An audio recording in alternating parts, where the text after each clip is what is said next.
Samantala, sa loob ng libingan ng espada, ang grupo ng mga espada ay lumipad sa isa pang ikot.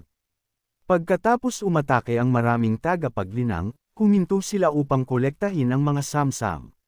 May kabuuang 50 espada, kung saan 10 ang hindi na grade, 30 ang dilaw na antas, at 10 ang malalim na antas. Hindi masyadong maswerte, walang kahit isang espada ng antas lupa. Nagtanong ang isang tao, hindi ba sinasabing ang libingan ng espada ay nagpapalaki ng magagandang espada paminsan-minsan? Bakit pagkatapos ng napakatagal, wala pang lumitaw kahit isang espada ng antas lupa? Hindi naman yun kinakailangang totoo. 50 lumilipad na espada lang ang nilabanan natin, at napakabihira ng antas lupa at mas mataas. Gaano kadali kayang makakuha ng isa? Sagot ng isa pang tao. Tumanggo ang lumulutang na tagapaglinang bilang pagsang-ayon. Gayunpaman, sa sandaling iyon, ang grupo ng mga espada sa paligid ng lapida ay biglang lumipad sa ibang direksyon, na marahas na nagbanggaan sa isa't isa. Habang lumilipad sila sa ibabaw ng libingan ng espada, hinigop nila ang mga espadang nakatusok sa lupa, na bumubuo ng mas malaking grupo. 7 mahihinang bilog ng liwanag ang umilo sa lupa, ang pormasayo ng 7 ganap ay na-trigger. Nakita ito ni Qin Jun at bahagyang sumimangot, na-trigger na ang pormasayo ng 7 ganap. Mga hanggal, nagulat na sigaw ni Jiang Aijian, hindi pa nga nabubuksan ang pintuan ng libingan ng espada. Matandang senior, talagang niloko ako ng iyong disipulo. Pagkarinig nito, nagdudang tumingin si Lasho kay Jiang Aijian. Awkward na ngumiti si Jiang Aijian at ikanaway ang kanyang kamay. Pinatay ng mga tao mula sa darknet ang lahat ng aking mga impormante. Dahil walang akong ibang pagpipilian, kinailangan kong pumunta mismo sa libingan ng espada. Natalo ako kay si Wuya noong una kaming nagkaharap. Kalmadong sinabi ni Lasho, mga tusong trick lang. Gusto niyang gamitin ang pormasayo ng 7 ganap upang puksein ang mga orthodox na sektang ito. Isang magandang ideya nga, ngunit ang pasilyo ng libingan ng espada ay patungo na ngayon sa imperial na libingan, kahit harangin pa ang pasukan ng libingan ng espada ay walang saysay. Tumanggo si Jiang Aijian, na natagpo ang makatwiran ito. Sabi ni Qin Jun, marahil may iba pang mga bitag na naghihintay sa pasilyo, kaya siya nangangahas na magplano ng ganito. Sa sandaling iyon, natapos nang magtipon ang mga lumilipad na espada at walang awa na bumulusok patungo sa mga orthodox na tagapaglinang. Hindi maganda, aktibo na ang pormasayo ng 7 ganap. Pagkasabi pa lamang ng mga salita, maraming tagapaglinang ang agad na tumakbo palabas. Bumilis ang mga lumilipad na espada, tumutusok sa mga dibdib ng mga tagapaglinang, at sa isang iglap, mahigit 100 mababang antas na tagapaglinang ang napatay. Ang mga may mas mataas na antas ng paglilinang ay isinagawa ang kanilang mga avatar at malakas na enerhiya upang lumaban. Sa oras na ito, lumipad ang isang malaking ginintoang katawan, na humaharang sa daan ng mga lumilipad na espada. Hindi ito avatar, ngunit isang ginintoang katawan. Lahat ng mga humahabol na lumilipad na espada na tumama sa ginintoang katawan ay naibalik. Ang ginintoang katawan ay isa pang manifestasyon ng avatar, mahalagang hindi gaanong naiiba. Maraming tagapaglinang, nang makita ito, ang sabay-sabay na nagbulalas, ginintoang katawan ng Buddha. Isang mataas na antas na Budistang guro. Isa itong dakilang Budistang guro. Malinaw na mas malaki ang ginintoang katawan na ito kaysa sa ginintoang katawan ng Arhat.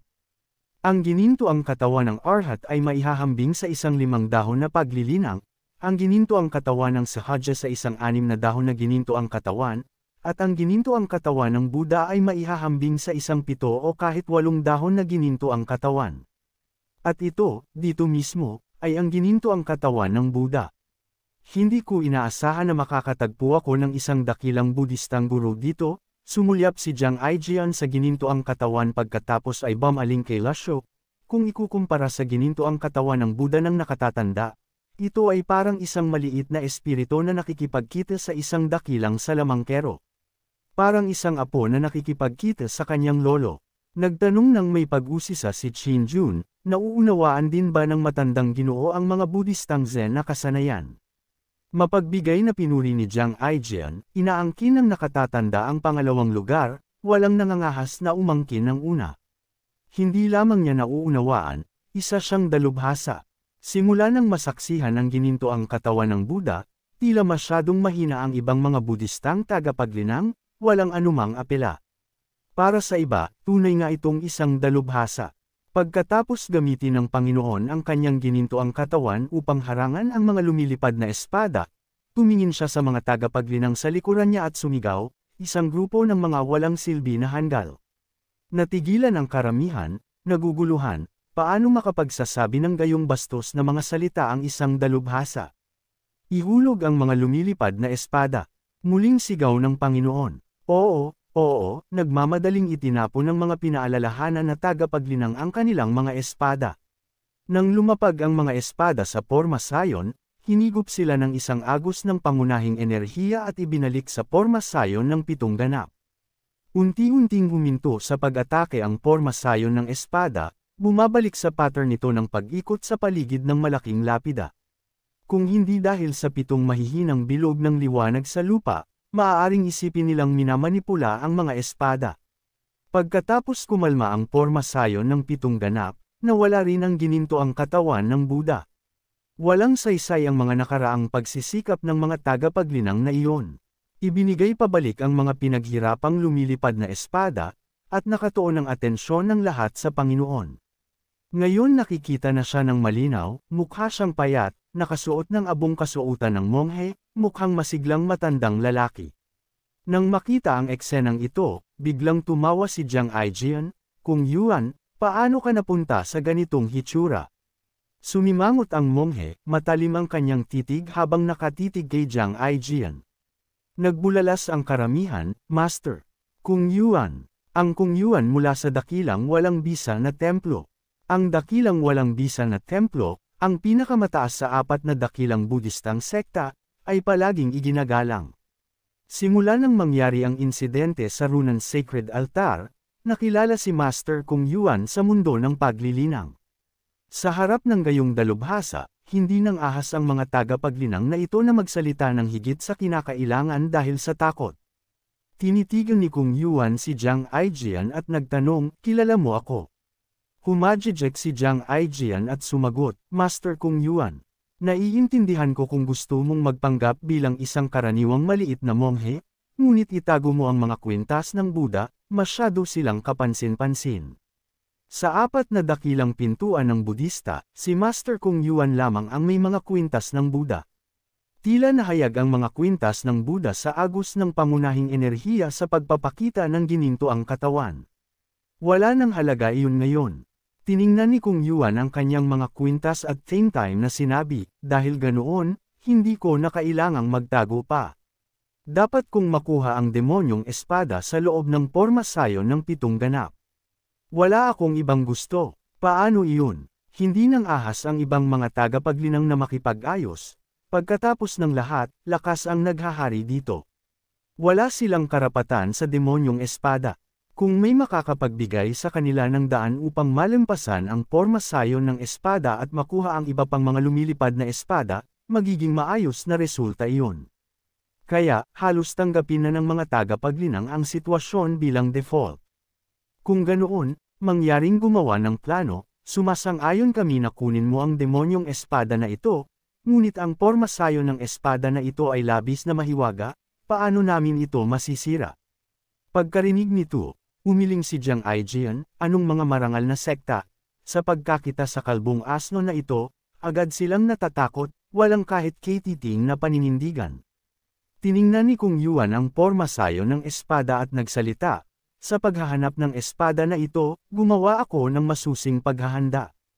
Ang mga hindi kaugnay o hindi sumasang-ayon sa pagkuha ko sa demonyong espada ay maaaring umalis na ngayon." Pagkarinig nito, tahimik na umalis ang 2 tao sa grupo at naglakad papunta sa labasan ng libingan ng espada, mayroon ngang may paninindigan, bulong ni Jiang Aijian. Pagkatapos ay nahulog ang tingin ni Kung Yuan kay Lasho at sa iba pa, ano ang iniisip ng mga tagapagtaguyod? Humajijek si Jiang Aijian, "Paano kung hindi mo masira ang porma sayon? Hindi natinag si Kung Yuan, kung nang ahas akong pumunta, natural na mayroon akong kumpiyansa. Nagpatuloy si Jiang Aijian, sa tingin ko hindi mo masisira ang porma sayon na ito. Kung hindi mo kaya at gusto mo pa rin ang demonyong espada na ito, kung gayon talagang makapal ang iyong mukha. Tumingin si Lasho, si Iu Honor, at Xin Jun kay Jiang Aijian, nag-iisip, talagang may paraan ang taong ito sa mga salita. Si Kung Yuan, na nasa mataas na posisyon at ang abot ng dakilang walang bisa na templo, ay hindi magpapahintulot sa iba na questionin siya, kung hindi ko masira ang porma sayon, hindi ko kukunin ang demonyong espada. Ngunit kung kahit ako ay hindi makasira nito, sino ang makakaya? Ikanaway ni Jiang Aijian ang kanyang kamay, sumasagot, hindi ko alam ang tungkol sa iba, ngunit tiyak na hindi mo kaya. Muling sumulyap si Kung Yuan kay Jiang Aijian, isang pahiwatig ng nakamamatay na intensyon ang kumikislap sa kanyang mga mata. Napakagat si Jiang Aijian at sadyang umatras ng ilang hakbang, lumalapit kay Lasho. Hindi na pinansin ni Kung Yuan si Jiang Aijian, sa halip ay nagsalita sa maraming tagapaglinang, mga disipulo ng Elixir's Heart Sect, Gilya ng Pitong Bituin, Heavenly Sect, Paaralang Henkyu, pangunahan ang pagsalakay. Habang bumabagsak ang kanyang boses, mahigit 20 tao ang humakbang pasulong, mangyaring turuan ninyo kami, Master. Gusto kong makita ang inyong tunay na kakayahan, huwag ninyong ipahiya ang mga mukha ng inyong mga pinuno, sabi ni Kung Yuan. Nagtinginan ang 20 disipulo at nagbuntong hininga. Sa kanila, ang pinakamalakas ay kalalabas pa lamang sa Nascent Divinity Tribulation Realm, karamihan ay nasa Brahmasi Realm, at ilan ay nasa Divine Court Realm, malayo sa kakayahang makipaglaban kay Kung Yuan. Magsimula na tayo kung gayon, sagot ng isang tao. Bumalik ang mga tagapaglinang sa kanilang mga posisyon at ipinatawag ang kanilang mga avatar. Dahil hindi kayang panuurin ni Jiang Aijian ang mga kaawa-awang maliliit na avatar na iyon, tinakpan niya ang kanyang mga mata na may halong awa, dapat na ba tayong kumilos ngayon? Umiling si Lasho, huwag magmadali. Kung handa ang iba na maging kanyan, maaari tayong makinabang mula rito. Bukod pa rito, hindi pa ngayon ang pinakamataas na oras, itago natin ang mga props kung kaya natin.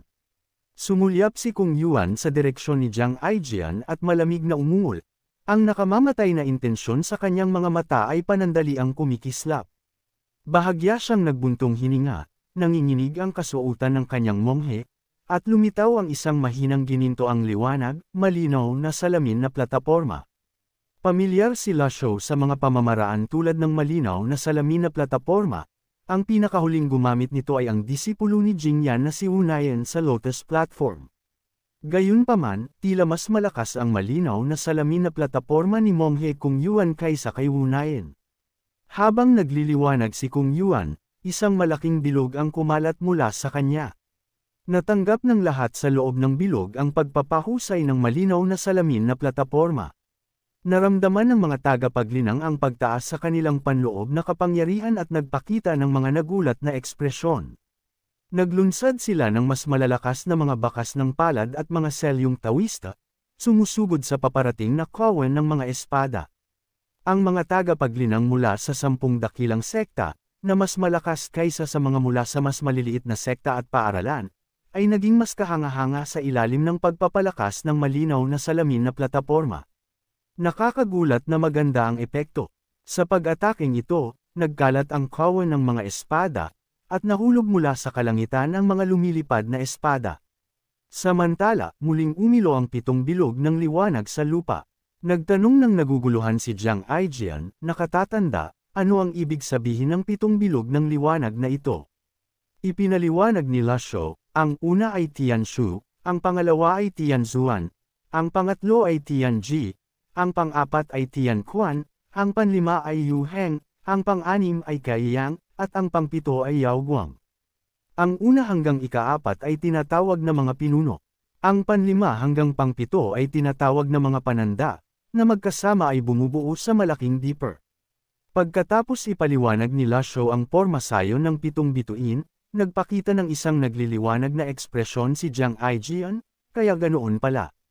Medyo naguguluhan pa rin si Ciu Honor, at pinasimple pa ito ni Qin Jun, Kapag lumapag ang 7 bituin, ang pagkakasunod-sunod mula sa hawakan ng malaking dipper hanggang sa koneksyon nito ay Tianshu, Tianzuan, Tianji, Tianquan, Yuheng, Kaiyang, at Yaoguang. Ang 7 bilog ng liwanag na ito ay nagsasama, na lumilikha ng isang mabigat na kapangyarihan.